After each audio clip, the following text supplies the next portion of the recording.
Hi everyone, welcome to our channel. Let's learn daily. இந்த video நம்ம என்ன பார்க்க போகிறோம் அப்படின்னா நம்மளுடைய 12th ஸ்டாண்டர்ட் ஃபிசிக்ஸ் எக்ஸாம் நாளைக்கு நடக்க போகுது. ஸோ அதுக்குரிய last minute preparation for some and detail. So கடைசியாக நீங்கள் போகும்போது இதெல்லாம் ரிவைஸ் பண்ணிட்டு போகணும் அப்படின்னு சொல்லி உங்களுக்கு ஒரு ப்ரிப்பரேஷனுக்காக தான் இது.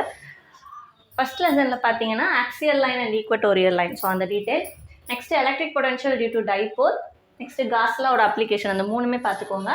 Next one van de Graaff generator. Next second லெசனில் பார்த்தீங்கன்னா Wheatstone bridge, internal resistance with the help of potentiometer அந்தது. Next resistors and series. அதே செகண்ட் லெசனில் எக்ஸாம்பிள் 2.13, 2.2, 2.3 அண்ட் 2.4. அடுத்து 2.8. ஸோ இந்த எக்ஸாம்பிள் சம்ஸ் எல்லாம் பார்த்துக்கோங்க. ஓகேவா? நெக்ஸ்ட்டு பார்த்தீங்க அப்படின்னா தேர்ட் லெசனில் force between two current carrying conductor, அந்த கொஷின் பயோட் சாவர்ட்டில் அதில் லாங் ஸ்ட்ரைட் கண்டக்டரும் சர்க்குலர் காயிலும் force on current carrying conductor. So இது ஃபுல்லாக தேர்ட் லெசனில் உள்ளது.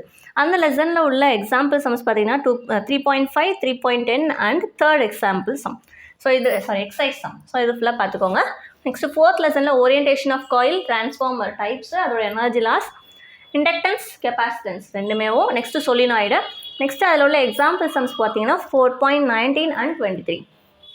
நெக்ஸ்ட் லெசன் 5ல் emission and absorption spectrum, Maxwell equation, properties of electromagnetic waves, next Maxwell Ampere circuital law அது. நெக்ஸ்ட்டு அதில் உள்ள எக்ஸசைஸ் சம் பார்த்தீங்கன்னா ஃபிஃப்த் சம். நெக்ஸ்ட்டு சிக்ஸ்த் லெசனில் mirror equation, lens makers formula, reflection of spherical surface, dispersive power.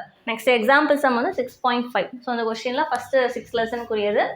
Next 7th லெசனுக்கு compound microscope. Next young's double slit எக்ஸ்பெரிமெண்ட்டில் band width மட்டும், law of reflection and refraction அந்த detail. Next example சம்மில் 7.13 and 7.17.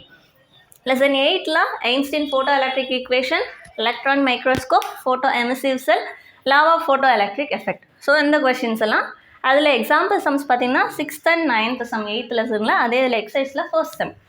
Next 10th லெசனில் full wave and half wave rectifier, De Morgan's law ரெண்டு லாவுமேவும். Next FM உடைய அதாவது ஃப்ரீக்வன்சி மாடுலேஷனோட அட்வான்டேஜ் அண்ட் லிமிட்டேஷன். ஸோ அந்த கொஷின். நெக்ஸ்ட்டு 10th லெசனில் எக்ஸாம்பிள் நம்பர் 4 and 5, எக்ஸசைஸில் நம்பர் 1.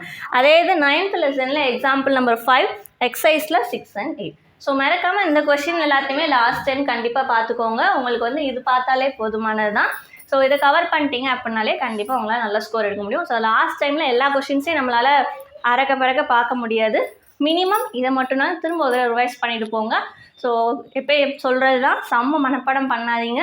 நீங்கள் படித்த கொஸ்டினோட ரிலேட் பண்ணி பார்த்து என்ன கொடுத்துருக்காங்க, என்ன ஃபிசிக்கல் குவான்டிட்டியை யூஸ் பண்ணி என்ன ஃபார்மில் அப்ளை பண்ணணும், என்ன வரும் அப்படின்றத நீங்கள் எடுத்து பண்ணிட்டீங்கனாலே போதும். ஆன்சர் வராட்டியும் உங்களுடைய ஆன்சருக்குரிய மார்க் தான் ரெடியூஸ் ஆகுமே தவிர ஃபார்மில் அப்ளை பண்ணுறதுக்குலாம் உங்களுக்கு மார்க் கொடுத்துருவாங்க. அது போக சம்ஸில் கன்ஸ்ட்ரக்டிங் பிரின்சிபல் அதை தனித்தனியாக பிரித்து எழுதிட்டு டெரிவேஷன் கொஸ்டினாக இருந்தால் மெயினாக நீங்கள் என்ன கண்டுபிடிக்க போகிறீங்க, அதோட டயக்ராம் ரொம்ப ரொம்ப முக்கியம். எல்லா கொஸ்டினுக்குமே கண்டிப்பாக டயக்ராம் போட்டுருங்க. டெஸ்கிரிப்ஷன் பார்ட், அதாவது நீங்கள் என்ன எழுதுறீங்க, அதாவது ஒரு கரண்ட் வந்து இந்த வயர் வழியாக ஃப்ளோ ஆகுது, அதோட இண்டிகேஷன்ஸ், அதாவது எதை டினோட் பண்ணுது, ஐன்றது எதை டினோட் பண்ணுது, ஸோ அந்த டேர்ம்ஸ் எல்லாத்தையும் மென்ஷன் பண்ணிங்க அப்படின்னாலும் அதுக்கு தனிமார், ஃபைனல் ஆன்சருக்கு தனிமார். ஸோ இந்த ஆக்சியல் லைன், ஈக்குவட்டோரியல் லைன்லாம் எழுதும்போது சில நேரம் மறந்துச்சுன்னா ஃபைனல் ஆன்சரை கண்டிப்பாக ஞாபகம் வச்சுக்கோங்க. ஒருவேளை அதை எழுதுனீங்கன்னா கூட உங்களுக்கு அதோட டயக்ராம், டிஸ்கிரிப்ஷன், ஃபைனல் ஆன்சர் இதுக்கு 3 மார்க்ஸ் கண்டிப்பாக உங்களுக்கு கொடுத்துருவாங்க. ஸோ கடைசி நேரத்தில் படிக்கிறீங்கன்னா இந்த கொஷின்ஸ் எல்லாத்தையும் மறக்காமல் கவர் பண்ணிங்க. All the best for your exam. Thank you.